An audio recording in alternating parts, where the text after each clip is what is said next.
Hello and welcome to a Talmud Israeli production. Today we'll review the highlights of this week's course of Daf Yomi study, Masechet Nazir, pages 20 through 26. 20 Chaf. Misha Amar, Harini Nazir. Person says, behold, I'm a Nazir. V'shama Chaveiro, and his friend heard him say it. V'amar Ani, and that guy said, me, meaning me too. And another guy said, V'ani, a third one said, yeah, and me too.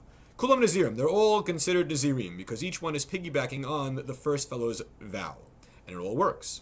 Hutar Rishon, Hutru Kulan. What happens if the first fellow who made the original neder goes through the process of Hatarat Nedarim, and now he's not a Nazir anymore? If that's the case, then the guys who piggybacked on his declaration, the second guy, the third guy, and so forth, they're all released. Hutar Harachron, however, if only the last guy was released from his obligation, Ha'achron Mutar V'Kulan Asur, then only he is released, and everybody else still has to remain a Nazir. Amarin Nazir, V'shama Chaveiro, person says, behold, I'm a Nazir, and his friend hears, V'yamar Pi Kepiv, my mouth like his mouth. Sari Kisaro, my hair like his hair, Hareza Nazir. That person also has taken on the vow of Nazirut, because by referencing the mouth, which is the issue of abstaining from wine, and by referencing the hair, the issue of the ban on shaving the head of the hair, it means, euphemistically, he's taking on the vow of Nazirut. Chaf Aleph, 21. Ha'isha shenadra ben Nazir, a woman takes upon the vow of Nazirut, V'atashota yain, she was drinking wine. And she was touching dead bodies. So she was breaking the rules right after having made her neder. She's going to get punished with corporal punishment. What's the scenario? If it's a scenario where the husband did not revoke her neder, then of course this is true. Of course she's going to get punished. She broke the rules. The Mishnah and the Gemara wouldn't need to tell us that.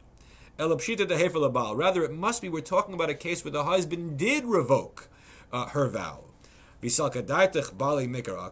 you were be of the opinion that the husband's revocation totally uproots the neder, so why should she be punished at all? Rather, we learn from here that a husband does not totally uproot his wife's vow of nazirut. He merely weakens it. So there is punishment for past violation, but going forward, it's no longer active. Okay. Chafbet. Haisha shenradra ben Nazir. A woman makes a nazirut vow. V'shama chaverta, and her friend hears it and says, "Va'an ani, me too. I'm also a nazira." Uba bala sharishnu hefala, and the husband of the first woman comes along and revokes the vow. He muteret, so she, the first wife who made the initial declaration, is in the clear. She's not a nazira anymore. Chaverta asura, however, her friend who piggybacked on her declaration remains a nazira. Shmamina bal megas guys. What do we see from here? That a husband merely weakens it, but does not eliminate it altogether. Chaf Gimel. My dichtiv. What is the meaning of the following verse? Ki yesharim darchei Hashem. The ways of God are straight. V'tzadikim yelchu bam. The righteous will walk in them. Uposhim yikashtu bam. And the wicked will stumble, will fail in them. Mashal shnei bnei adam. The parable is to two people. Shetzelu es pischeihem. Each one roasted his paschal lamb, his korban pesach. Both did the same thing. However, echad achal l'shem mitzvah, echad achal l'shem achila gasa. One ate the paschal lamb for the sake of fulfilling a divine precept, a mitzvah of the Torah, and the other ate the paschal lamb for the sake of gluttonous eating. Well, one is good and one is bad. Zeh shachal l'shem mitzvah, tzadikim yelchu bam. The one who ate it for the sake of fulfilling a mitzvah, that's an example of the righteous will walk in them, tzadikim yelchu bam. And the one who ate it for the sake of gluttonous eating, achila gasa, that's an example of poshim yikashtu bam. The sinners, the wicked, will stumble, will fail in them. Chaf Daled, 24. Haisha shenadr ben Nazir, a woman makes a vow of nazirut, efisha behemta, and she designates animals to be brought as the sacrifice upon the conclusion of her term. But then the husband revoked the vow. So what do we do with the animals? What's going to happen with these things? If the animals belong to the husband and not to the wife, then they'll go back into the herd and graze.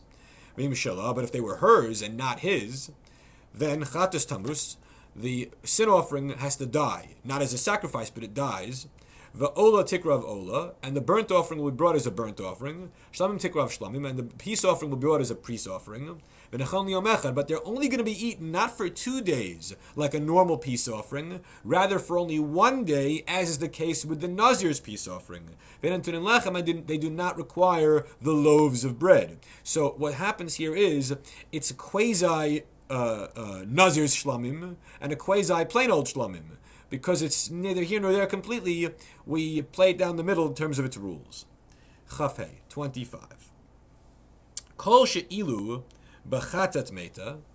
Anything regarding a sin offering where the circumstance prevent you from bringing it as a sacrifice, and it is necessary for that animal to die outside of the sacrificial context, then if in the same scenario there is an asham in play, a guilt offering, roa, it's going to graze until it develops a blemish, and after it develops a blemish, it can be redeemed and deconsecrated. Chaf Vav 26. Mishaya machuyav chatat. Let's say a person had an obligation to bring a sin offering from some prior infraction. V'amra, and then he says, Harei alai ola. I impose upon myself an obligation to bring a burnt offering, an ola. V'hifrishmot, and then he designates some coins, some money. V'amar, and he says, Harei l'chovati. This money will go to satisfy my sacrificial obligations. Well, the problem is he had multiple sacrificial obligations. We're not clear exactly which one he was talking about. Ratza lahavi behen chatat behema lo yavi. If he wants to use that money to bring a chatat, a sin offering, can't do it. Why? Because it might be ola money, and ola is a higher level of sanctity. Ola behema lo yavi. If he wants to bring an ola, he can't, because it might be the chatas money. So he's doomed. His own declaration messed him over. Mate, what happens if a person dies? V'hayu lo ma'ot stumin, and there was money that was set aside for sacrificial purposes, but it was not clarified as to which sacrifice this money should go to support. Yelchu leyam hamelach. That money cannot be used.